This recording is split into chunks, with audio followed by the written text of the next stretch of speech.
kan ba kelegrena belajarin fulu no ko on se wala kelegrena yala aw mu be kala jen wati na Cherif la jabaran suka ka ko jem ka mandi la jeni o isa s'exprime ku ya fo ka kuma di aw mo aw hakilla taw fo gelami bi aw kelegrena yala na mi dakunta kan ne ga rusra la ba mu lu ke ka hakilla taw di uka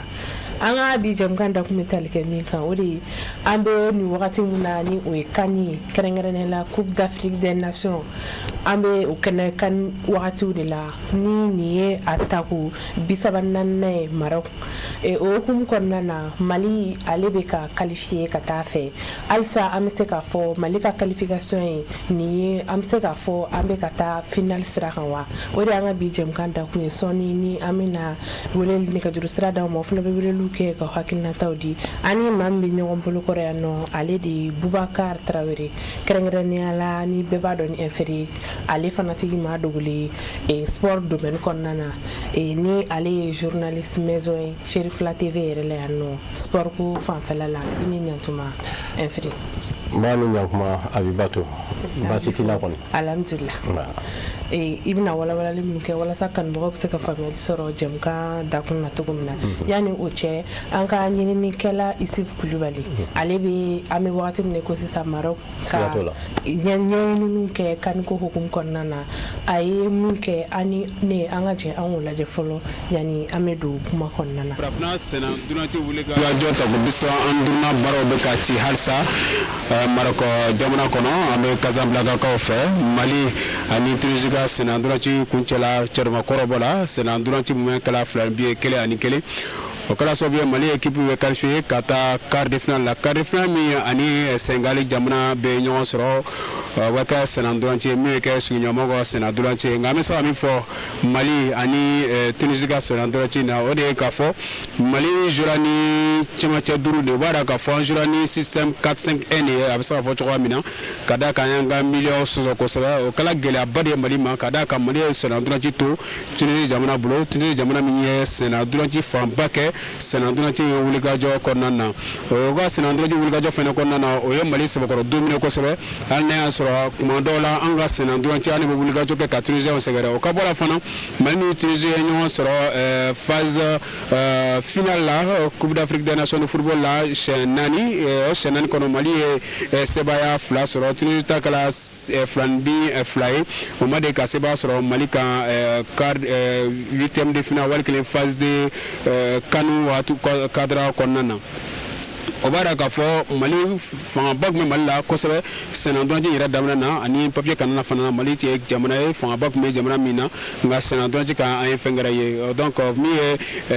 Tunisie jamana ka senandulanche barka bona ka wulga jo fanga bona ko sebe mi labana sono me seba ira soro parce que Mali penalty soro fo senandulanche bankman ira de la temps réglementaire konana to minute fla ko fe anga soro ka seba soro tulobito konnana mais Sénégal dina tunanci la amna dunanci graye ina fo interview la ay jowa mina amna Sénégal dunanci kuraye nala sona passa abna ka Sénégal dunanci ani Sénégal jamana ka Sénégal dunanci man no am bela jene Sénégal dunanci système clinique o bara ka fa passa ka Sénégal dunanci min ka gele ko sebe ton fla o nyongo che angol mesra min fo ka fo am wati mina Sénégal dunanci équipe fitimité blé abela jene équipe bawi abela jene ka wuliga to fo nga bo ko sebe Coupe d'Afrique des Nations de football senandulanche no cadre konana ngone saka mi fodron ka fo ame oram na bi aywa senandulanche be kado a chemne kene wode konana Coupe d'Afrique des Nations Maroc samba fla ani muganduru konana ka fo ye chana senandulanche be ka wati gelema wode ko raba e kuma be samena kuma be neno be fo be chi vraiment à température mano mais anga senandulanche équipe kara Mali équipe wa kono be kata don dani halna sura maseba sura senandulanche kono na mesa mi fo ka kene senandulanche wuliga jo barawyi frafna senandulanche wuliga jo ta ko biswa andurna baraw be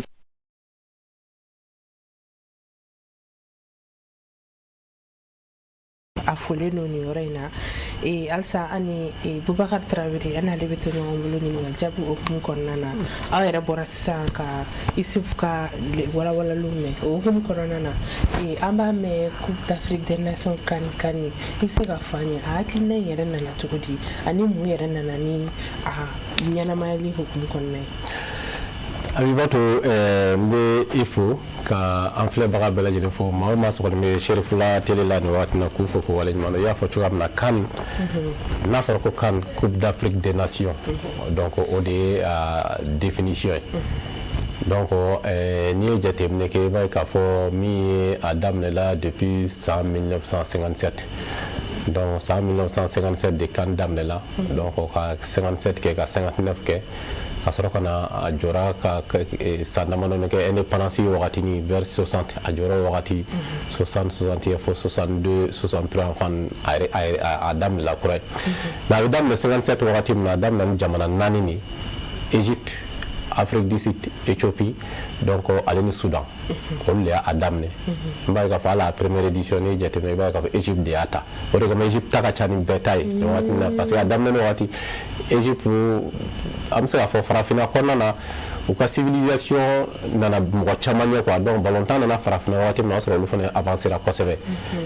n'i ye jateminɛ kɛ parce que ballontan créé la yɛrɛ Angleterre de ballontan créé la Angleterre de donc maintenant ballontan nali farafinna Égyptiens sen dili donna kosɛbɛ donc jamana 4 de y'a daminɛ wagati a y'a sɔrɔ jamana farafinna jamana caman b'a ka indépendance ta mais olu jamana 4 ni ye hakilina sɔrɔ ka a ko daminɛ Égypte, Soudan, Afrique du Sud donc olu y'a daminɛ pour que ka se ka Coupe d'Afrique sigi sen kan an b'a fɔ ko Égypte fɔlɔ y'a ta depuis a sigira bon ala y'a kɛ min ye jamanaw kɛlen k'o indépendance ta o ye CAF sigi CAF ye jumɛn ye confédération a tɔgɔ di CAF confédération africaine de football donc o ye CAF ye maintenant o ye jɛkulu ye diɲɛ jamana bɛɛ farafinna jamana bɛɛ fédération de bɛ fara ɲɔgɔn kan donc CAF sigilen CAF fana fédération sigi jamanaw kɔnɔna na donc fédération sigilen olu de faralen ɲɔgɔn kan olu de jɛkulu dɔ sigi sen kan a bɛ fɔ o de ma ko CAF donc o de bɛ farafinna ballontan ɲɛnabɔ et c'est y'a fɔ ballontan bɛ ten dɔ de quoi CAF et FIFA après FIFA CAF parce que FIFA est diɲɛ bɛɛ an bɛɛ jɛlen don min na CAF ye farafinna ta ye donc CAF fana bɛ fédération de lakodɔn fédération fana bɛ ligue lakodɔn ligue ye jumɛn minnu bɛ région kɔnɔna na par exemple n'i ye Moti ta k'a fɔ Moti ligue n'i ye Segu ta Segu ligue Bamakɔ ligue donc o ligue ninnu fana kɔnɔna na district fana bɛ yen par exemple n'i ye Bamakɔ ta sisan Bamakɔ ligue bɛ yen fédération bɛ ligue de lakodɔn donc ligue fana bɛ district de lakodɔn district ye jumɛn commune fɛn fɛn ye Bamakɔ yan o bɛɛ district bɛ sigi donc a bɛ fɔ o ma ko district donc olu fana ka sous district bɛ yen nɔ ka na se club ma donc ballontan chronogramme bɛ tantɔ de ka yɛlɛ donc pratiquement an bɛ se k'a fɔ CAN kɔni sigira a daminɛ 57 ni Égypte fɔlɔ y'a ta bi bi in na n'an bɛ a ta ko 35 na donc lajɛrɛ tɛ dɔwɛrɛ dɔrɔn CAN filɛ nin ye n'a bɛ di jamanaw ma u b'a fɔ fɛn dɔ ma CAF bɛ papier dɔ de kɛ k'a di ni e ko k'e b'a nɔfɛ ko n bɛ fɛ ka organiser u bɛ papier dɔ de d'i ma a bɛ fɔ o ma ko cahier de charge donc o cahier de charge fɛn jumɛnw b'a kɔnɔna na a tagabolo ka gɛlɛn dɔɔni parce que ni e tɛ o sariyaw labato dɔrɔn CAN tɛ se ka organiser fɛ yen a fɔlɔ ye jumɛn d'abord a bɛ fɔ ko ka ballontan kɛ terrain minnu na o terrain ɲuman dafalen FIFA yɛrɛ bɛ norme min fɔ o ka k'i bolo fɔlɔ a tun bɛ kɛ capitale a daminɛ a tun bɛ capitale dɔrɔn de kɔnɔ i y'a ye a bɛ daminɛ a banna capitale la en 98 98 a banna yen nɔ Wagadugu 98 est ce que hakili b'a la Wagadugu 98 maintenant 2002 a ka daminɛna Mali la ni région ni région ka don a la farafinna o daminɛna Mali de la donc o daminɛna Mali la ça c'est en 2002 i m'a ye a taara Sikaso Segu Mopti fɛn donc a ka kɛ région na farafinna kɔnɔna na o daminɛna Mali de la en 2002 parce que a wagati bɛɛ tun ko Mali tɛ se a bɛ di Mali ko région faralen min filɛ a kan ko Mali tɛ se parce que n'i y'a fɔ cahier de charge de bɛ kɛ cahier de charge ye jumɛn a bɛ fɔ ko ballontan bɛ taa terrain minnu kan o nɔrɔmu ka k'i bolo o ye kelen a filanan ye min ye ballon bɛ taa terrain minnu fana la a bɛ taa région minnu na dɔgɔtɔrɔso ka kɛ yen nɔ dɔgɔtɔrɔso minnu fana bɛ sariya kɔnɔna na donc i t'i miiri diɲɛ furakɛliso minɛ sugu dɔw la fo olu dɔw de ka kɛ par exemple parce que jama de bɛ na i ka jamana kɔnɔ ballontan na dɔrɔn mɔgɔ bɛ se ka bana donc banali sugu dɔ bɛ yen ou bien i ye bana sugu dɔ sɔrɔ immédiatement il faut que a soin fɔlɔ dɔ baarakɛ minɛnw ka sɔrɔ aw bolo donc a bɛ kɛ région minnu na diyagoya fin dɔgɔtɔrɔso ɲɛnama ka kɛ wa matériel minɛnw fana ka kɛ o kɔfɛ tuguni u b'a wajibiya aéroport fana ka kɛ yen nɔ o région ninnu fana la aéroport fana kɔfɛ u b'a wajibiya courant o fana ka sabati yen nɔ courant na kɔtigɛ yen nɔ donc o kɔfɛ tuguni u b'a ɲini min ye connexion internet o fana ka sabati a yɔrɔ la o kɔfɛ u b'a wajibiya tuguni min ye sira belebelew denvoiw ni fɛn o sirabaw de fana ka sabati o région bɛɛ kɔnɔna na donc ni e bɛ nin norme ninnu bɛɛ fɛ donc directement kani bɛ se ka di e ka jamana ma mais ni e tɛ nin norme ninnu kɔnɔna na donc kani di man di i ka jamana ma mais n'a bɛ d'i ma fɛnɛ n'i ko bon ne bɛ se ka n bila a norme la o de kama u b'a di dɔw ma ka san 4 ou bien san 3 donc san 4 yann'a cɛ pour que a k'aw labɛn san 4 kɔnɔna ka nin baara in bɛɛ sabati mais kɔnɔna na kafu bɛ to ka na u bɛ to ka mɔgɔw bila ka na kalo 6 ka to ka na ka baara tagabolo la n'o y'a sɔrɔ a bɛ ka avancer wa k'a fɔ ko a dira aw ma ko kafu de b'i jɔ ni a wari bɛɛ fɛn fɛn fɔlen nin ko kafu de b'o bɛɛ financer jamais kafu t'a bɛɛ financer dɛ jamana aw ka jamana de b'a financer parce que aw jamana de y'a ɲini c'est pour cela que i b'a jateminɛ ni kani bɛna taa jamana dɔ la n'o jamana dɛsɛtɔ don dɔrɔn jamanaba dɔw bɛ yen nɔ ni fɛn bɛɛ dafalen b'olu la i n'a fɔ arabu jamana ninnu ani ka fara Afrique du Sud kan kani bɛ se ka di olu ma directement Nigeria fana bɛ se k'a dafa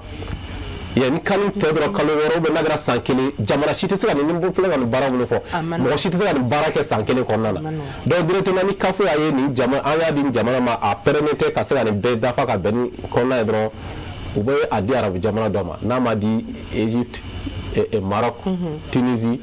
donc olu de ani Algérie olu de labɛnnen don suffisamment bi ka se ka kani organiser a tout moment a mana bali cogo o cogo a se b'olu ye k'a kɛ Afrique du Sud fana bɛ se donc farafinna yan bi na tɔ ninnu olu bɛ temps ta parce que o ma labɛn ten suffisamment ka se ka nin baara par exemple Mali la bon an k'a kɛ terrain bɛɛ dafalen ka k'an bolo o bɛɛ kɛ norme na mais dɔgɔtɔrɔso est-ce que o bɛɛ dafalen don ni dɔgɔtɔrɔso norme kɔnɔ voilà donc ka fara fɛn ka a tɔgɔ di aéroport fana ka bɔ bien vrai aéroport bɛ yɔrɔ dɔw la a tɛ yɔrɔ la mais o n'a ɲɔgɔnna kani sariya nin a bɛ di jamanaw ma ni condition de la i y'a faamu par exemple Maroc 2025 a dira Maroc ma parce que kanu tugutugura ɲɔgɔn kɔ n'i y'a di jamana fɛn fɛn ma parce que a minɛna Guinée de la tan Guinée ta de filɛ nin ka di Maroc ma la Guinée de tun ka k'a organiser bon donc a bɛnna ni coup d'état kɛlen la Guinée maintenant sisan nɔ la Guinée tɛ se ka labɛn ka bɛn n'a ye donc o de kama a minɛna la Guinée la ka di Maroc ma i y'a faamu wa donc jamana minnu bɛ yen minnu labɛnnen don bi kosɛbɛ ka to ka kan organiser o ye farafin arabu jamana ninnu minnu ye farafinna ka fara Afrique du Sud kan i bɛ se ka Nigeria fana fara ka la parce que minɛn ninnu dafalen bɛ olu fana fɛ yen nɔ. A faamuna mais an y'a ye fɛnɛ FIFA de don a kafu u ka décision o y'a yira k'a fɔ ko ka to ka kan kɛ chaque 4 ans yalima o tɛna kɛ sababu ye ka gɛlɛya don an bɛ wagati min ko sa farafinna balontanko hukumu kɔnɔ. Bon o de ye kojuguba ye an y'a ye kafu président sud-africain don Motsepe a y'a yira k'a fɔ ko ni san 2028 tɛmɛra donc ko kani bɛ kɛ san 4 o san 4 bon ala ko tiɲɛ a hakilina a balila mɔgɔ caman na parce que tubabuw ye nin ɲini a mɛnna ko ka kani kɛ san 4 o san 4 hali kani ka reporter kana bila nin na ale de nɔ don parce que FIFA président ye exigence dɔ de sinon a ko k'a ka taa mois de juin tɛmɛnen don mais olu ye coupe du monde des clubs labɛn o temps kɔnɔna na donc ko farafinna k'a ta repousser kana bila nin na nin wagati la bon farafinna fana mana a ta repousser kana bila nin na farafinna balontannaw caman bɛ balon tan nanzara jamana la u bɛ caman b'u dahirimɛ ɲini yen bon donc olu b'u dahirimɛ ɲini k'a fɔ ko o club ninnu bɛ o balontanna ninnu sara bon olu dun ka balontan bɛ senna nin wagati min na k'a fɔ ko coupe d'Afrique fana ka ɲi nin wagati la dɔ bɛ dɔ tɔɲɔ a komi tɔɲɔ bɛ ka se olu clubw fana ma par exemple olu caman ka balontanna fɛn fɛn bɛ yan n'i ye se olu ye olu b'a lajɛ olu ka balontanna bɛ jamana o jamana club la o jamana ka éliminer olu ka joueur ka segin ka na joona olu ŋaniya de y'o ye bi o jamana ka éliminer yanni ka joueur ka bana olu ka joueur ka segin joona o ka tɔn kɔnɔna na donc parce que ale olu ka compétition donna ɲɔgɔn na o y'a gɛlɛya yɔrɔ ye maintenant sisan nɔ pour que k'olu fana sago kɛ FIFA président Gianni Infantino an tɛ maloya kuma fɔli la ale de y'a ɲini farafinna balontan o k'a kɛ san 4 o san 4 pour que au moins ale ye européen défend quoi ka Europe club avantage dɔɔni mais kojuguba dannen don parce que n'i ko bɛ Coupe d'Afrique ye parce que Coupe d'Afrique ye fɛn min ye fɛti de don farafinna jeunesse bolo san fila fɛti min don n'i ye jateminɛ kɛ i b'a ye k'a fɔ a balontan mana organiser a CAN mɔgɔ min ye balontan ko la o mɔgɔ min tɛ balontan ko la o i b'a bɛ bɛɛ intéressé n'a bɛ o tɛ la bɛɛ n'i ka fɔ n'i ka jamana tigɛ hali n'i ka jamana tigɛ jouer pap i bɛ bɔ e kɔni kan kɔni mana daminɛ diɲɛ bɛ bɔ a kalama o kɔnɔna farafinna yan nɔ donc ça veut dire que c'est une fête pour la jeunesse africaine donc o ye fête min ye o kana na don galama la san naani o san naani a man ɲi non seulement a bɛ joueur dɔw fana ka talent tiɲɛ parce que joueur dɔw bɛ c'est pas évident k'a fɔ ko kan 2 3 ka tugu ɲɔgɔn kɔ ka taa kan yɛrɛ participer a san 2 kuma tɛ o kɛlen san 4 yan n'o kɛlen san 4 i bɛ joueur ba dɔ ye ɲinɛ kan na fo san 4 tuguni k'e k'o ye donc a ka gɛlɛn donc c'est pas évident i k'o ye tuguni donc an bɛ an gɔnɔ min nɔfɛ kan na o man di i b'a dɔn kan na a ka d'an bɛɛ joueur baw kan na joueur baw nana donc fête don mɔgɔw bɛ ɲɔgɔn retrouver donc fan caman fɛ i b'a ye supporters ni fɛnw jamana fɛn fɛn bɛ taa bɛɛ n'a ka supporters de fɛ a jateminɛ hali ni mɔgɔw bɛ taa équipe bɛ taa u b'u ka jamana laadalafiniw ni fɛnw don c'est une fête pour la jeunesse africaine donc ni aw nana kabini o don galama la tuguni sɔrɔ ko a kɛ san 4 o san 4 vraiment kojugu don mais ni min kɔni dɔn yanni 2028 cɛ et je pense que parce que mon CP fana ka mandat ka ban yan n'o cɛ o ni mɔgɔ wɛrɛ nana o bɛ se k'a fɔ non ne b'a maintenir an bɛ to san 2 la donc a bɛ fɔ ko san 4 mais k'a fɔ ko ko min don ko kurankolon a ka to de la non a bɛ se ka yɛlɛma donc ni bɛ ni pression kɛra a kan a bɛ se k'a fɔ bon ne de tun ko san 4 an b'a bɔ san 4 an b'a kɛ san 2 donc pratiquement ou bien ni mɔgɔ wɛrɛ nana n'o y'a ka campagne bon ne bɛ na ni ne kɛra kafo président ne b'a kɛ san 2 fédération caman tɛ tugun ni cɛ ko bon problème t'a la ne yɛrɛ bɛ segin kɔ san 2 la a ma ban donc pratiquement o n'a ɲɔgɔnna de don kosɛbɛ o yɔrɔ faamuyara olu tun ye entre parenthèses ye an bɛna don an ka dakun yɛrɛ kɔnɔna na ni o ye Mali ba Maliba ale ka jɔyɔrɔ kaniko hukumu kɔnɔna na bari an y'a ye k'a fɔ sa kanu o kani an bɛ an cɛsiri nka an bɛ dan sira la kuma caman nka an bɛ se k'a fɔ ɲinan tɛ yen an ka joueurs bɛ ka taa taabolo min na kɛrɛnkɛrɛnnenya la maa caman bɛ yen nɔ olu tun saliyara supporteliko hukumu kɔnɔ nka u kɛlen ka nin baara min yɛrɛ kɛ tɛmɛnen na Tunisie a ye maa caman fari fɔ ni supporteliko hukumu kɔnɔna na an bɛ se k'a fɔ o supporteli minnu bɛ ka kɛ ni mɔgɔw kun fari fagara ou bien maa y'olu supporteli daminɛ o de nana influencer u ka nin cɛsiri kan wa ka se ka u cɛsiri surtout 10 contre 11 ka nin baaraba in kɛ i bɛ se ka jumɛn fɔ an ye o la bon ne bɛ min fɔ dɔrɔn ni anw bɔra nin limite la o ye o kɔrɔ an kun sera niveau min na parce que kan tɛmɛnen an dana quart de finale la an ma dan nin yɔrɔ la o an sera ɲɛfɛ fo Côte d'Ivoire an ye Burkina bɔ nin niveau la kan tɛmɛnen après ka se niveau quart de finale la Côte d'Ivoire an bɔ maintenant an sera o quart de finale kelen de ma sisan donc ça veut dire que anw n'i y'an ta kɔrɔlen fɛ an ma se an ka niveau la sisan an sera an ka niveau la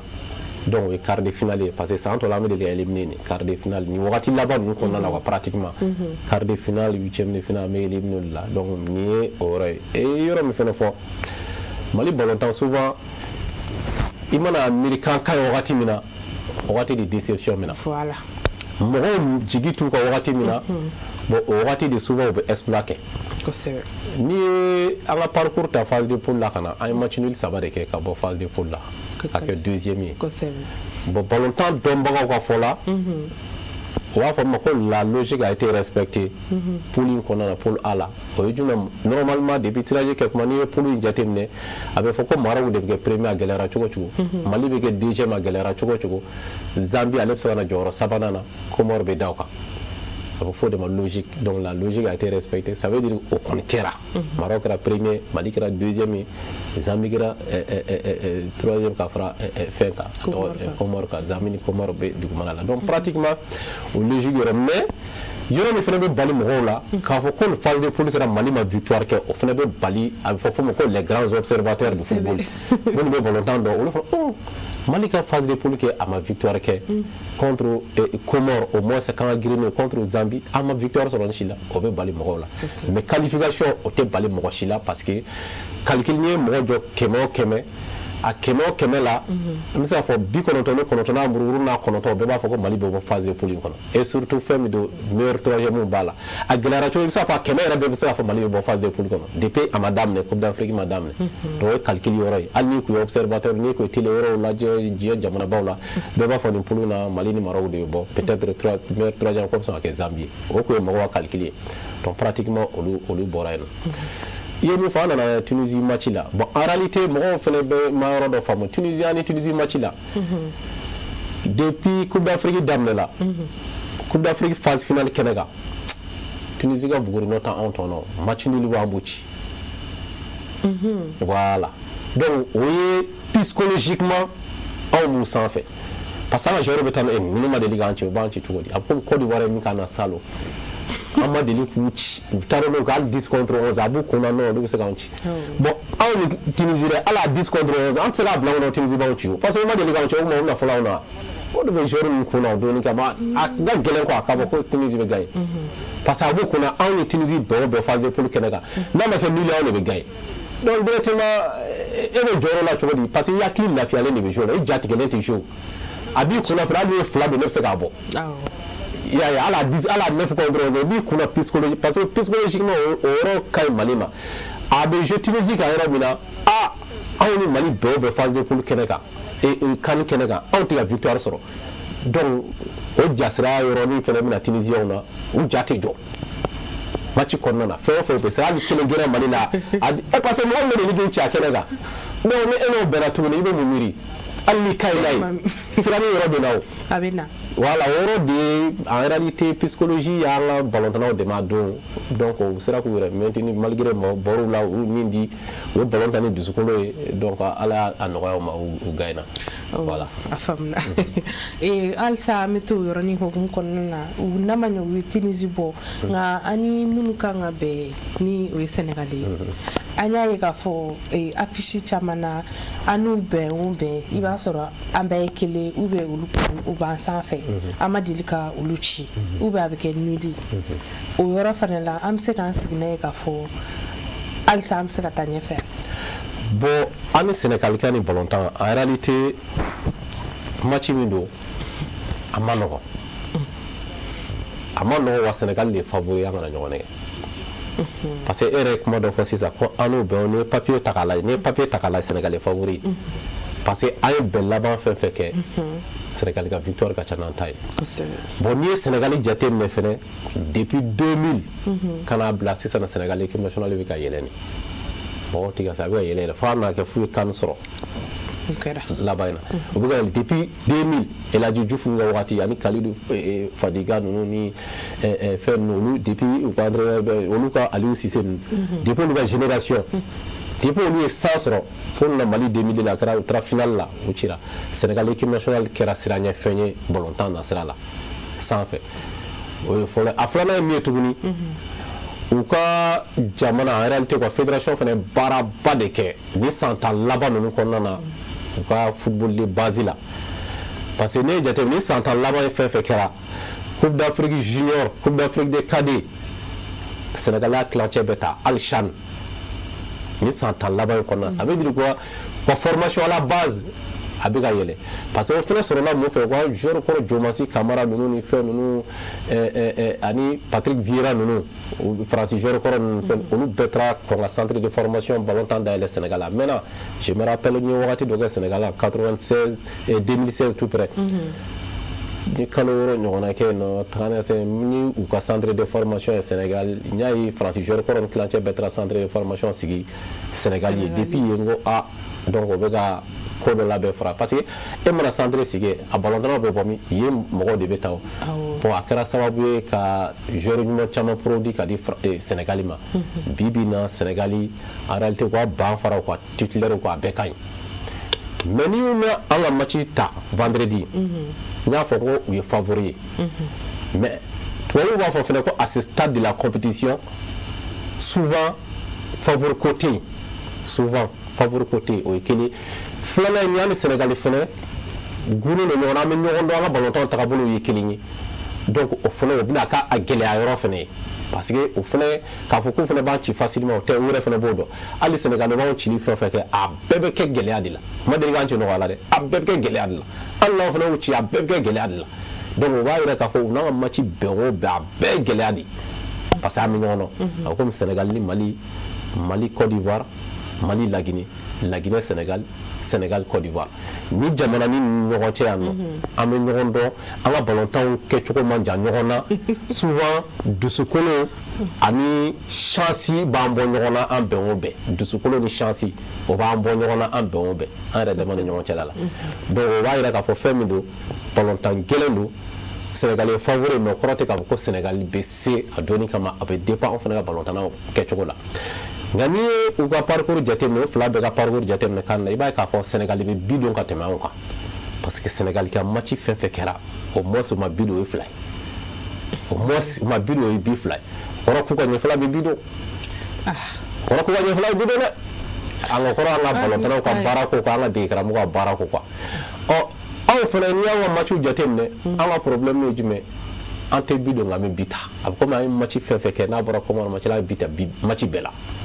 Ka bi ta. an ye bi bɛ don an na quoi. Awɔ. contre Maroc bi donna an na. contre Zambie bi donna an na. contre Tunisie bi donna an na. n'a bɔra kɔmɔ match la bi ma don an na o la donc ça veut dire anw bɛ bi ta match bɛɛ la. anw ni mɔgɔ bɛ ka jouer min ɲɛfɛla ka ɲi ale bɛ bi don match bɛɛ la wa a ka bi don ta tɛ kelen ye fɛnɛ. anw dun fɛnɛ ye mɔgɔ ye anw bɛ ka bi ta an ka match bɛɛ la. donc i y'a fila di da ɲɔgɔn ye o kɔrɔ baara bɛ kɛ ni o de ye sisan entraîneur dege karamɔgɔ bɛ baara kɛ ni o de ye anw ni Sénégal bɛ jouer Sénégal bɛ ka bi don a match bɛɛ la wa a tɛ bi kelen don dɛ anw de fana bɛ ka bi ta match bɛɛ la anw k'a fɛɛrɛ jumɛn kɛ fɔlɔ bi de kana don anw na Sénégal contre anw ka kɔn ka bi don Sénégal la pour que Sénégal ka boli bi nɔfɛ an ka baara kan ka k'o de ye fɔlɔ parce que a ma nɔgɔn parce que an ka bi donni ka gɛlɛn an ka bi donni fana a cayalenba bi kelen souvent a bɛ taa sɔrɔ penalty de fana la. an kɔni ye pression mais bi donni a ka gɛlɛn bi kelen Sénégal dun fana ka bi ta man ca donc c'est pour ça que n'i ye match fila da n'i ye équipe fila da ɲɔgɔn na ta k'a lajɛ i b'a ye k'a fɔ match ɲɔgɔn tɛ mais o ye u b'a fɔ min ma les grands observateurs olu ka analyse kɛcogo u bɛ équipe fila ta a force n'a faiblesse k'a dégager mais n y'a fɔ ko anw ni Sénégal ka ballontan ko wɛrɛ de an ni ɲɔgɔn cɛla la parce que an jamanaw bɛ ɲɔgɔn dɔn an ka ballontanw kɛcogo man jan ɲɔgɔn na a bɛ komi anw ni Sénégal anw ni Côte d'Ivoire an ni La Guinée Sénégal La Guinée Côte d'Ivoire o ɲɔgɔnna de don quoi donc o de i b'a bila o de minɛn kɔnɔna na o ye fɛn min ye k'a fɔ a donni kama o de bɛ se ka kɛ a gɛlɛyayɔrɔ dusukolo n'an ka ballontan ye dusukolo ta ani fɛn ninnu o de bɛ se ka kɛ a gɛlɛyayɔrɔ ye sinon ni an taara papier sira kan i b'a fɔ ko Sénégal ka girin n'an ye i bɛ Sénégal bila an sanfɛ parce que u bɛ bi don ka tɛmɛ an kan u ka palmarès kɛ ka tɛmɛ an kan wa ballontanna minnu b'u bolo bi bi in na u sen dili donnen don ka tɛmɛ an ka ballontannaw fana ka kɔ kan parce que olu ka ballontannaw bɛ ka temps de jeu min sɔrɔ an ka ballontannaw bɛ o temps de jeu sɔrɔ bɛɛ ka club la donc n'i taara o sira ninnu de fɛ o de ka i bɛ Sénégal bila sanfɛ anw sanfɛ mais ballontan don à ce stade de la compétition bɛɛ ka chance b'i bolo bɛɛ de b'i jija k'i ka chance exploiter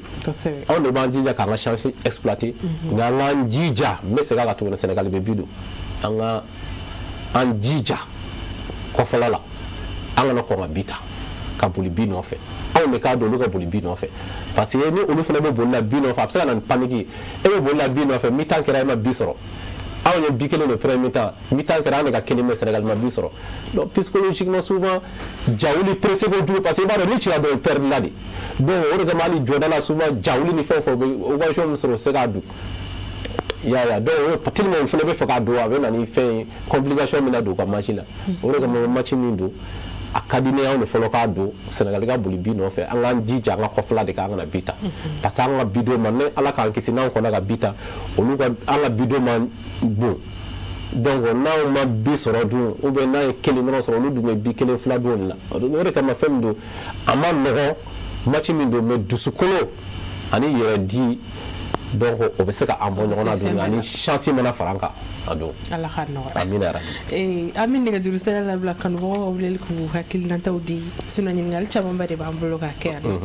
minnu bɛ fɛ ka hakilinata di jɛmukan da kun kan olu bɛ se ka weleli kɛ k'u hakilinata di nɛgɛjuru sira bamanankan na 93 91 62 92 aw fana hakilina ye jumɛn an ka jɛmukan da kun kan ni o de ye an y'a ye k'a fɔ an bɛ wagati min na ni o ye kani wagati Maroc an ka joueurs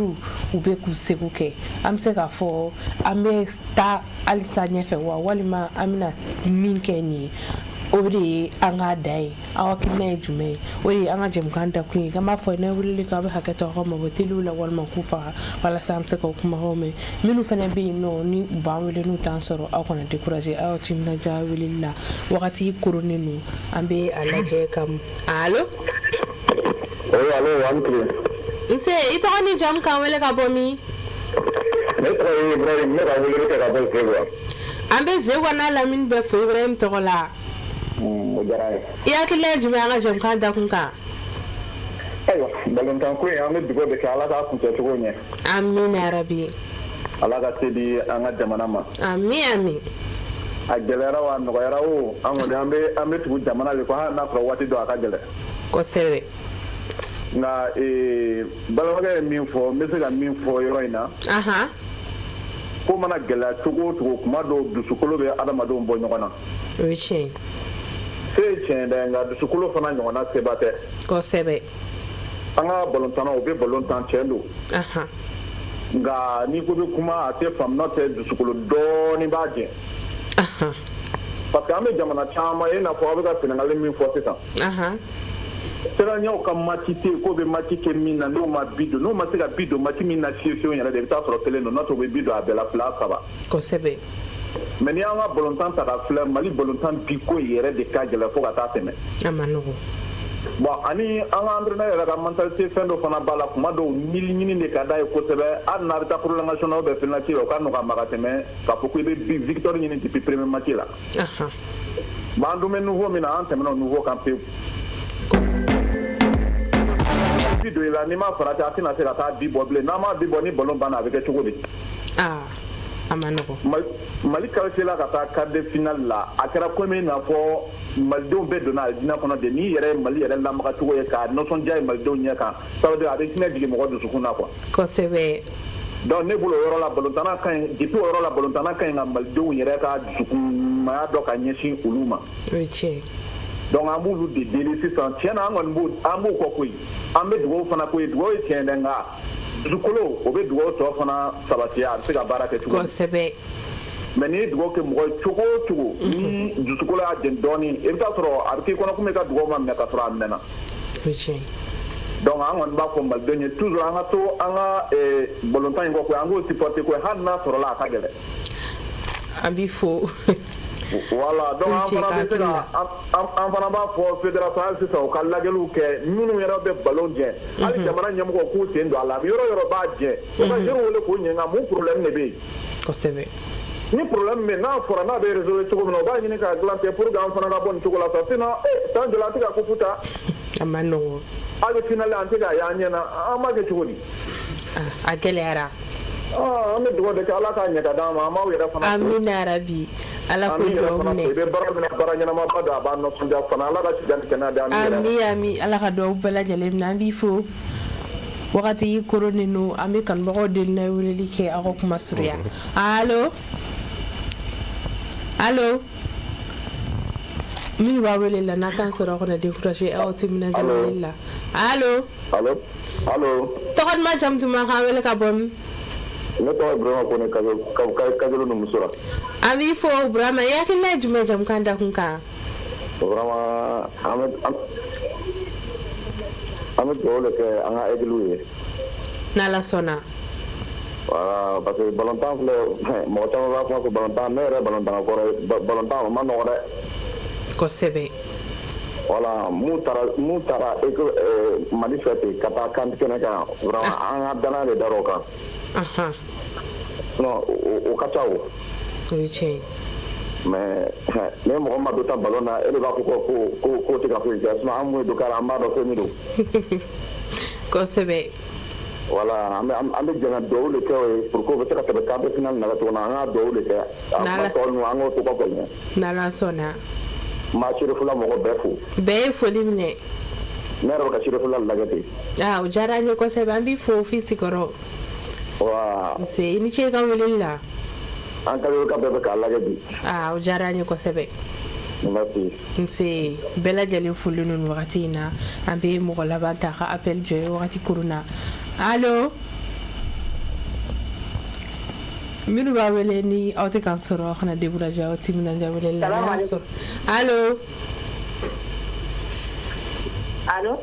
tɔgɔ duman jamu duman k'an wele ka bɔ min ka bɔ Kucala an bɛ Kucala n'a lamini bɛɛ lajɛlen fo i tɔgɔ la i ba i hakilina ye jumɛn jamukan da kun kan ne ba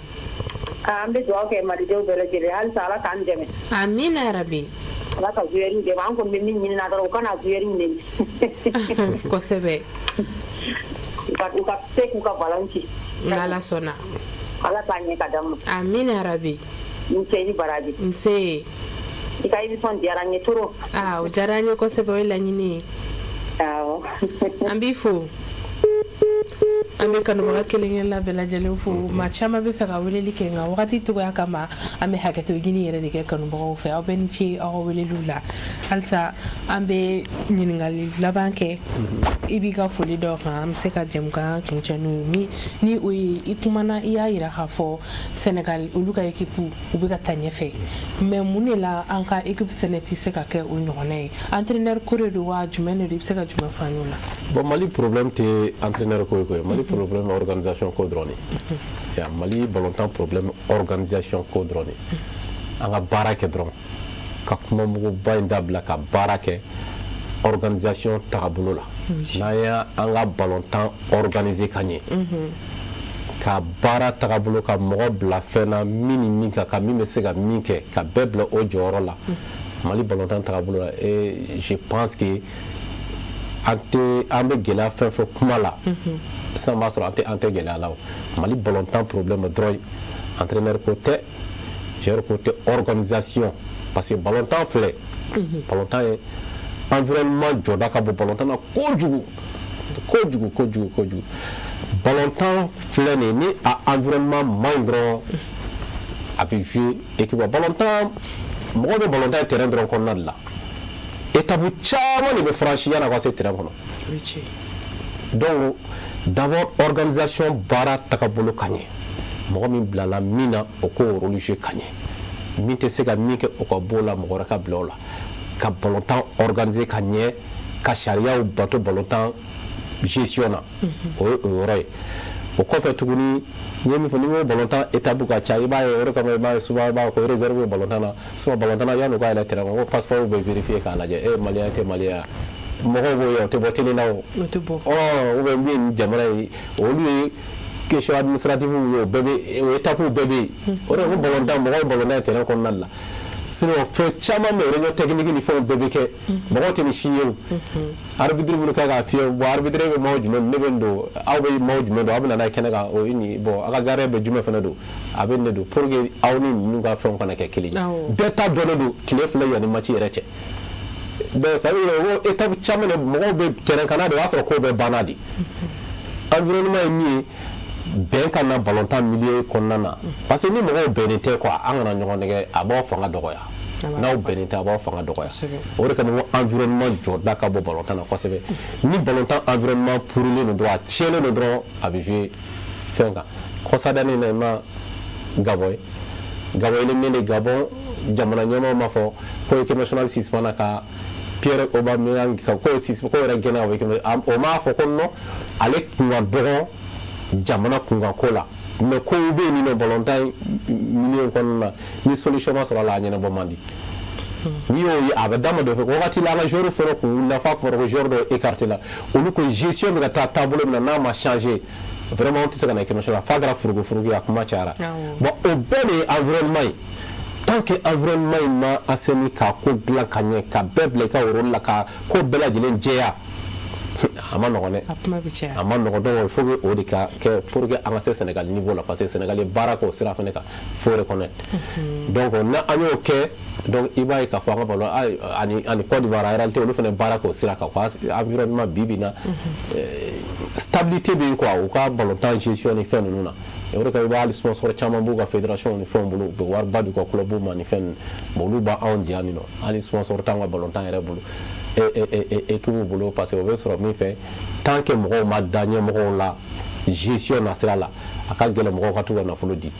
donc on a o bɛɛ de ye problème ye an ka ballontan o de ka environnement jɔda ka bɔ an ka ballontan na ani mɔgɔ ka bila fɛn na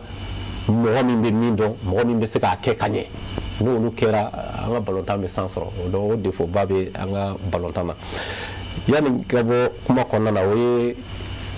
an b'a su Mali ballontan an gagnera kara an perdra kara donc pratiquement mɔgɔw c'est vrai n'an gagnera nisɔndiya ka kɛ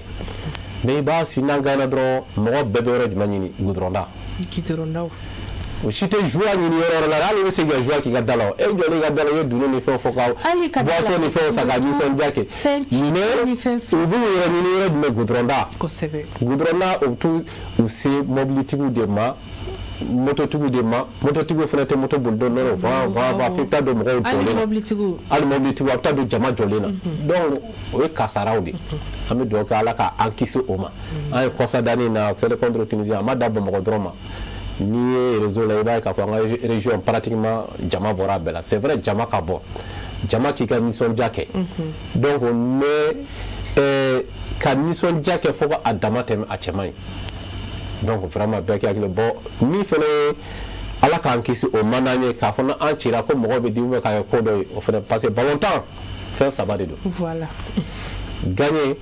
perdu match nul bon à ce stade match nul côté match nul comme phase de poule là amina tamina c'est ça fait fla dron de il gagne ou perdre là parce que n'a de sera ngona apta tiro bit la ni 5 ya temps no oluba fenya la munumbe 5 to munumbe parce que 11 joueurs de jeu on fait ba temps no oluba fenya la c'est que me on a do e ban touche donc pratiquement à beta le faut ta fo do éliminer là donc femi akara choko do gagne do perdre ni bɛ taa ballontan na fɛnɛ c'est vrai bɛ taa ni gagné mais a bila i kunna ni perdre la peut-être Ala y'a latigɛ k'i ka dan niveau la i ka baara kɛ siɲɛ wɛrɛ parce que a dan tɛ nin ye wa diɲɛlatigɛ fɛnɛ dan tɛ nin ye e yɛrɛ bɔra k'a fɔ sisan ko bɛɛ fɛ ko nin y'a 35e édition ye o kɔrɔ de ye ni Ala bɛ si di minnu ma 35e édition wɛrɛ tun ɲɔgɔnna caman fo 90e édition olu bɛ nalen donc o bɛ ko min na donc diɲɛ laban ko tɛ an ka ko kɛ ni hakili ye dɔrɔn an ka jira ni hakili ye wa an k'a bila ballontan minɛn kɔnɔ wa an ni Sénégalais fɛnɛ badenmaw de an k'a bila o minɛn fɛnɛ kɔnɔ Sénégalais minnu bɛ Mali la yan nɔ u b'u ka ballontan filɛ bonya ni karama kɔnɔna na donc u k'u ka ballontan filɛ bonya ni karama kɔnɔ dan kana kariw la Maliyɛn caman fɛnɛ de sigilen don Sénégal yen nɔ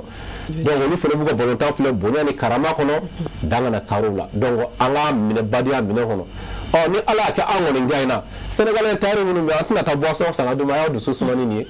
donc o ye balimaya yɛrɛ ye teriya yɛrɛ ye k'o diya an bɛ gagner voilà donc o na an k'a bila o minɛn kɔnɔna na an bɛɛ ye kelen parce que Sénégalais ka ca Mali la Maliyɛn ka ca Sénégal donc an k'a bila ballontan minɛn kɔnɔ an si tɛ ɲɔgɔn jugu ye donc ni min gagnera o donni kama o de tun ka gagner peut-être nka anw bɛ Ala deli ka kɛ anw ye n'o ye Mali ye o tɛ donc ni an gagnera Sénégalais minnu bɛ an bɛ taa boisson ni d'u ma k'u dusu suma an k'a bila ballontan minɛn kɔnɔ dɔrɔn mɔgɔw fɛnɛ k'u nisɔndiya u kana a wara kojugu u ka da u ka limite la min b'a to tiɲɛni kana don mɔgɔ wɛrɛ kun parce que tiɲɛni donna mɔgɔ wɛrɛ kun kun fana kɛ fo mɔgɔw bɛ dimi ka dangali kɛ yalima o danga in yɛrɛ fana tɛ jouer an ka joueurs kan o yɔrɔnin kɔni dɔnnibagaw b'a fɔ dɛ ko hakɛ man ɲi dekun barika bɛ bonya yɛrɛ de an kana ɲɔgɔn nɛgɛ Maliyɛn tɛ se k'a ka dɔw b'a fɔ dɔrɔn n ye n ta to Ala ma jɔda b'a la dɛ ou bien Ala kana vraiment dusukasi min dara ne ka tan Ala kana Mali gagner a dun dusukasira de a y'a jira Ala la donc Maliyɛn ka olu lajɛ an kana maa wɛrɛ tɔɲɔ ka maa wɛrɛ dusukasi fo o fana kana jouer an ka ballontan kan an b'a la an ma bɔ fɔlɔ an bɛ k'a ɲini ka nisɔndiya parce que nisɔndiya ye jumɛn nisɔndiya yɛrɛ ye jumɛn an ye kobu ta an ma kobu ta fɔlɔ c'est vrai an bɛ ka gagner an ma kɔn mais ni y'an ma kobu ta n'a ye kobu ta kuma an b'a kɛ cogo di donc allons-y doucement an ka fêter ni hakili ye fête bɛ kɛ manière caman na mais ka taa i mɔgɔninfin to a taatɔ ka mɔbili vitiri ci ubiyɛn a ka moto kɛtɔ bɛ ka mɔbili a man ɲi parce que e b'ale dusu kasi est ce que o tigilamɔgɔ bɛ ala deli Mali ka gagner match min bɛ da o kan o bɛ ala deli o la voilà donc il faut que merci ani fana an bɛ se ka ladilikan mun fana di ani Ivoiriens ni ɲɔgɔn cɛ ballon ko hukumu kɔnɔna na Mali Côte d'Ivoire an bɛɛ lajɛlen ni n'o de fɔ kuma la n ye Sénégal ta fɔ sisan voilà hali degun man ka kɛ o yɔrɔ o par exemple ne y'a f'i ɲɛna sɔrɔ Mali Sénégal La Guinée Côte d'Ivoire man jamana de fois bon anw de fɛnɛ ka girin à part Nigeria ni Ghana anw de fɛnɛ ka girin ni tɔw ye mɔgɔ minnu bɛ nanzarakan fɔ balontan bon comme Nigeria ni Ghana t'o fɔ an k'a kɛ mɔgɔ min farafin Afrique de l'Ouest kɔnɔ anw de fɛnɛ ka girin balontan na ni o tɔw ye maintenant mais an bɛɛ balima parce que i bɛ jamu kelen min sɔrɔ i bɛ t'o de sɔrɔ nin jamana in bɛɛ la i bɛ jamu kelen min sɔrɔ jamana i b'o bɛɛ sɔrɔ wa n'i yɛrɛ mɔgɔ bɛɛ de bɛ anw de ka ca ɲɔgɔn fɛ yen Laginɛka ka ca yan Malien ka ca Laginɛ Côte d'Ivoire ka ca yan Malien ka ca Côte d'Ivoire donc pratiquement o n'a ɲɔgɔn Malien ka ca Sénégal Sénégalais ka ca chef fila yɛrɛ kanubaga merci donc maintenant balontan bɛ bila balontan minɛ mais min diyara n ye kosɛbɛ l'autre jour n ye ko dɔ ye Mali gagner o don n ye Malien dɔw minnu bɛ Côte d'Ivoire u bɔ ka manifester donc ni wara fana minnu bɛ yan ni Côte d'Ivoire gagner o fana ka bɔ ka manifester o de bɛ balontan ja donc vraiment olu de ka d'an ye an bɛ fɛ an ka baara kɛ o nasira kan bɛɛ k'a faamu balontan ni balontan ye dɔrɔn n'a banna siɲɛ wɛrɛ bɛ yen siɲɛ wɛrɛ bɛ yen an b'an labɛn an b'o fana labɛn n'Ala sɔnna a ma an b'i fo ni walawalali la ka kanubaga bɛɛ lajɛlen fo minnu ye an lajɛ minnu y'an wele n'u ma sɔrɔ aw minnu fana y'an sɔrɔ a bɛ foli kɛrɛnkɛrɛnnen kɛ Abu Jabate a bɛ ka kɔrɔli caman kɛ i folen don nin yɔrɔ in la Cissé de don sisan officiel ok Chaka Kulibali régie la an b'a fana fo ni wagati in na Chaka balon ka bon dɛ Chaka kun kan ka fɔ dɛ Chérif Fulala non Mali hakili sa a bɛ ban match in bɛ ban kɔmɛ Ala k'an gagner ayiwa ne bɛ Ala k'an gagner amina aw k'an bɛ alamisa ni Ala y'o jira an na